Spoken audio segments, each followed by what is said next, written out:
In the ever-evolving landscape of professional sports, the Women's National Basketball Association, WNBA, has witnessed an unprecedented surge in popularity over the past year. At the heart of this resurgence lies a constellation of rising stars, chief among them the indomitable Caitlin Clark. This young dynamo, along with fellow phenoms Angel Reese and Camila Cardoso, has ushered in a new wave of fans and media attention, propelling the WNBA into the mainstream spotlight. While the league has long boasted a rich history of competitive, outstanding players, the current crop of rookies stands apart. Benefiting from the NCAA's decision to allow collegiate athletes to pursue endorsements, these young talents have harnessed the full branding power of their alma maters, transforming into household names even before stepping onto professional hardwood. Caitlin Clark, in particular, has become a household name, transcending the boundaries of the sport itself. However, her success alone is not enough to sustain the WNBA's momentum. As Lakita Frederick, a Georgetown University expert in the business of sports, astutely observes, it's important that all of your players that have star power have star presence, and you do that through your marketing. While individual stars undoubtedly possess immense drawing power, the WNBA's true sustainability lies in cultivating a fervent, dedicated fan base invested in the league's teams, storylines, and rivalries.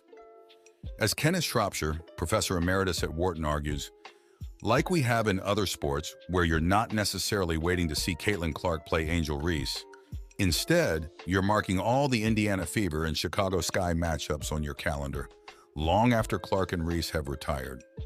The sentiment echoes the league's overarching goal: to transcend the allure of individual players and forge a lasting connection with fans through the cultivation of intense team rivalries. It is these narratives, woven into the fabric of the sport itself, that possess the power to captivate audiences long after the current generation of superstars has exited the court. The WNBA's burgeoning popularity is not mere speculation. It is a quantifiable reality, substantiated by an array of record-breaking viewership and attendance figures. In the first month of the 2024 season alone, the league drew its highest attendance since its inception in 1998, a testament to the fervor sweeping across the nation. Complementing this surge in live attendance, the WNBA's television ratings have soared to unprecedented heights, marking the league's most successful broadcast season in its history. With an average of 1.32 million viewers tuning in per game, nearly tripling last season's viewership, the WNBA has firmly established itself as a force to be reckoned with in the world of professional sports broadcasting. Moreover, the league's All-Star Game in 2024 attracted a staggering 850,000 viewers, cementing its status as the most-watched mid-season exhibition in 16 years.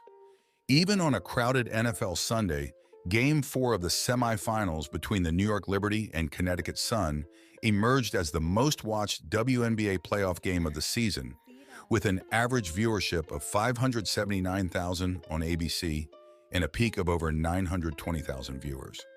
Beyond mere numbers, the WNBA's diverse viewership profile has rendered it an increasingly attractive proposition for advertisers and sponsors alike. According to data from television analytics firm Samba TV, the league's playoff broadcasts in 2021 and 2022 witnessed a notable uptick in viewership among Black households and those with incomes ranging from $150,000 to $200,000. Furthermore, the WNBA has begun to capture the elusive 20 to 24-year-old demographic, a coveted age group that has historically proven challenging for traditional sports leagues to reach. When combined with the fact that women influence or make 80% of consumer purchasing decisions in the United States, the WNBA's value proposition to broadcasters and sponsors becomes abundantly clear. As WNBA Commissioner Kathy Engelbert eloquently states, "I never want someone just to support us because they think it's the right thing to do.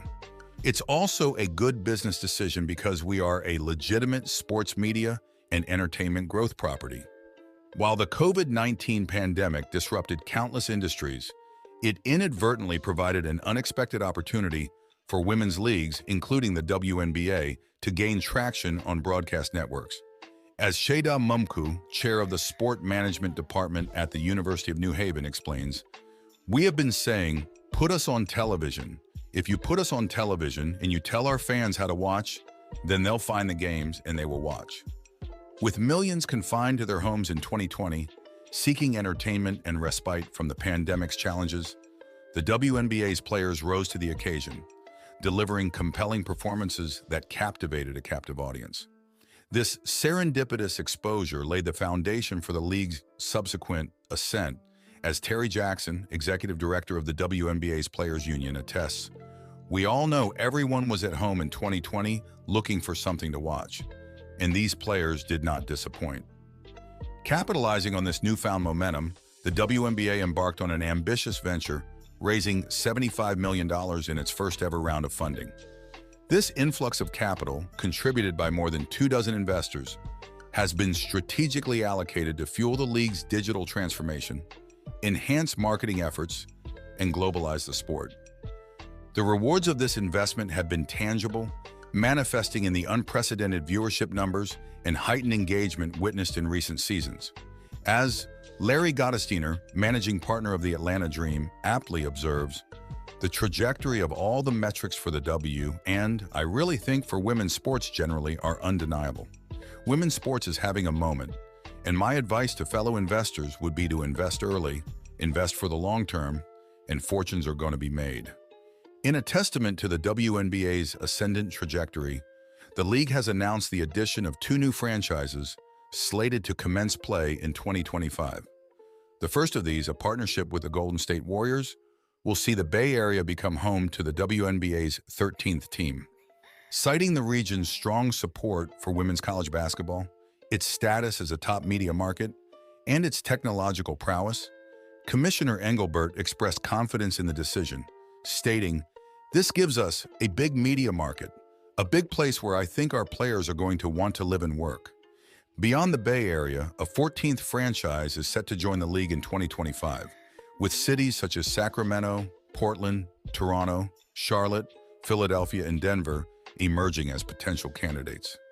This expansion marks the WNBA's first foray into new markets since the Atlanta Dream joined the league 15 years ago, underscoring the league's burgeoning popularity and the increasing demand for top-tier women's basketball across the nation.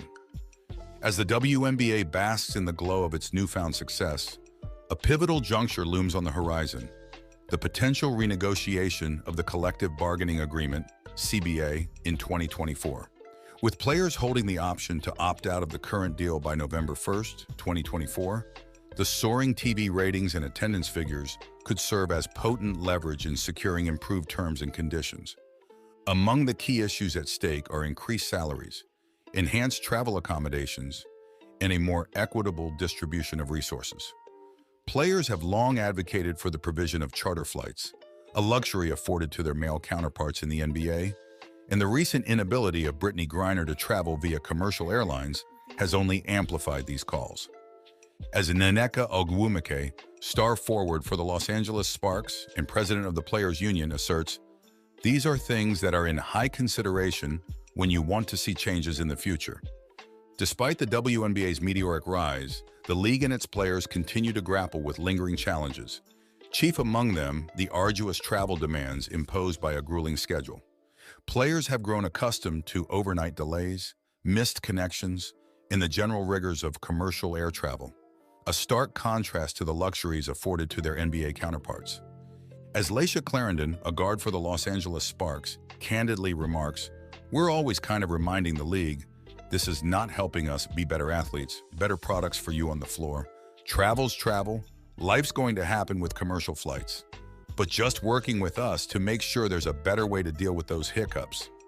Beyond travel woes, the WNBA's path to sustained growth is paved with the pursuit of equity in salaries, resources, and overall treatment. While the 2020 CBA ushered in significant improvements, including steep salary raises and comprehensive family planning benefits, players remain resolute in their quest for further progress. As the WNBA continues to navigate these challenges, industry experts remain optimistic about the league's long-term prospects. Drawing parallels to the NBA's formative years, they point to the WNBA's current trajectory as a harbinger of greater things to come. Donna Orender, president of the WNBA from 2005 to 2010, offers a poignant perspective. Many businesses, and especially sports leagues, have a history of relatively lean beginnings, hopeful expectations, and then cycles of business growth or decline before emerging as the sustainable behemoths that we see today. And even then, it's a hard business.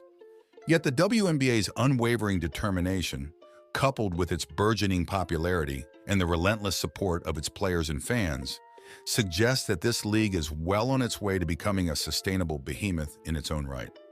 As the curtain rises on a new era of women's professional basketball, the WNBA stands poised to cement its place as a force to be reckoned with, captivating audiences and defying expectations with every dribble, every shot, and every hard-fought victory.